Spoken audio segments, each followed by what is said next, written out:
Halo bro, balik lagi sama gua Koko Brewok. Di video kali ini gua akan share 4 hal yang biasa orang masih lakuin ketika ngelakuin treatment rambut. Mungkin orang nggak tahu atau nggak sadar, atau mungkin udah jadi kebiasaan. Tapi menurut gua ini berpengaruh ke progres rambut. Antara orang itu ada juga yang memang nggak mau ya, karena memang ada beberapa hal yang harus dilakuin. Mungkin untuk beberapa orang ini cukup berat. Oke, langsung aja masuk ke yang nomor 1. Tapi sebelumnya nonton dulu bumper channel Koko Brewok. So here we go.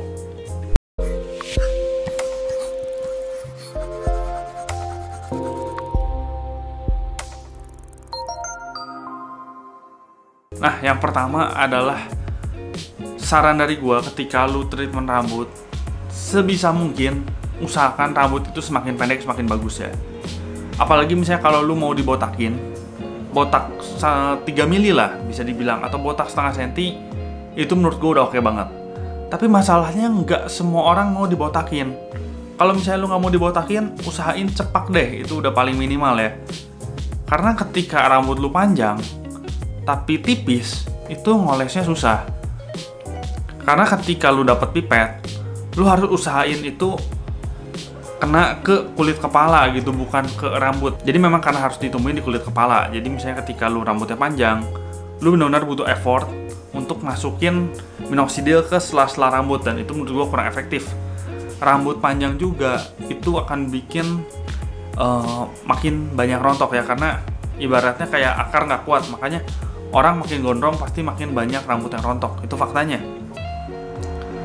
Ya cuman ya itu yang tadi gue bilang bahwa gak semua orang mau dibotakin. Menurut gue lu mending dibotakin 1 tahun dan udahnya lu bisa tumbuhin lagi daripada lu tahan-tahan lu paksain agak panjang tapi tipis, dan itu berlangsung misalnya kayak 20-30 tahun ke depan ya.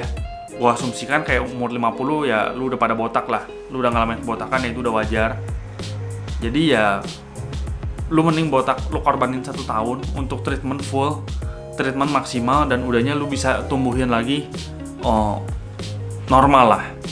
Gue nggak bilang setelah treatment lu bisa panjangin lagi, gue nggak ngejamin itu. Tapi setelah treatment 1 tahun secara intens maksimal, gue yakin bahwa lu bisa punya rambut yang kembali oke.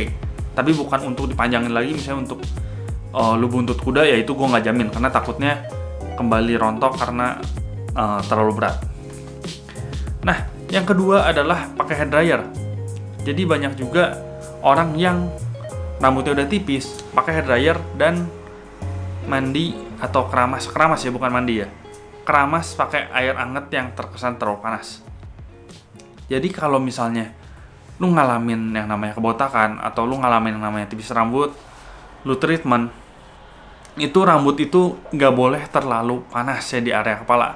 Karena dia akarnya akan nggak kuat dan rontok. Ketika lu pakai hair dryer dan keseringan keramas air panas, ya itu akan mempengaruhi juga. Keramas tuh menurut gue yang oke ya, selain dari lu harus jaga minyak yang ada di rambut, itu menurut gue adalah 2 hari sekali. Itu oke. Itu nggak termasuk jorok ya, 2 hari sekali. Dan lu nggak butuh yang namanya hair dryer. Lu mau ngapain sih? Rambut udah tipis pakai hair dryer tuh mau ngapain sih? Udah lu tepok-tepok pakai anduk, itu udah cukup banget. Yang ketiga adalah pakai topi. Gue di sini nggak bilang lu nggak boleh pakai topi sama sekali ya. Untuk lu yang memang pengen gaya dengan topi, eksis gitu ya, nggak ada masalah. Tapi jangan sepanjang hari, karena misalnya gue tahu dan gue sendiri pernah ngalamin gitu, ketika misalnya gue lagi senang pakai topi nih, gue hangout, gue pergi, misalnya anggap gue ke mall jam 1 dan pulang misalnya jam 9, 8 jam topi di kepala lu, itu nggak bagus ya. Karena memang itu yang bikin kayak udaranya tuh ngelekep gitu, kalau kata orang Sunda gitu, yang ngelekep kayak ketahan, gak bisa keluar udara panas lu. Jadi ya ujung-ujungnya panas lagi gitu. Ketika udara panas lu gak bisa keluar, ya panas lagi yang tadi, dia bakal bikin rontok juga. Makanya lu jangan kebanyakan pakai topi, terlalu lama lah.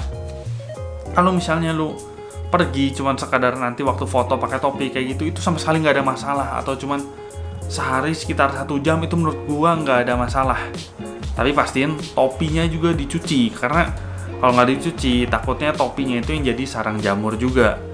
Karena banyak juga orang yang udah beli topi mahal lah, takut ada stikernya apa dan topinya nggak pernah dicuci, itu juga bisa nyebabin yang namanya kebotakan.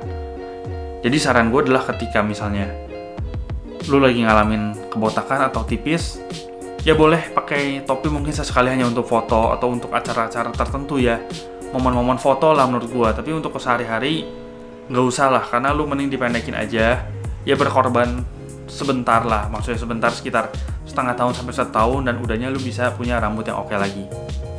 Hal terakhir atau yang keempat menurut gue dari video kali ini adalah lu jangan pakai pomade atau sisiran. Itu saran dari gue ya, karena ketika misalnya rambut lu tipis, lu pakai pomade mau ngapain sih? Nutupin rambut gitu.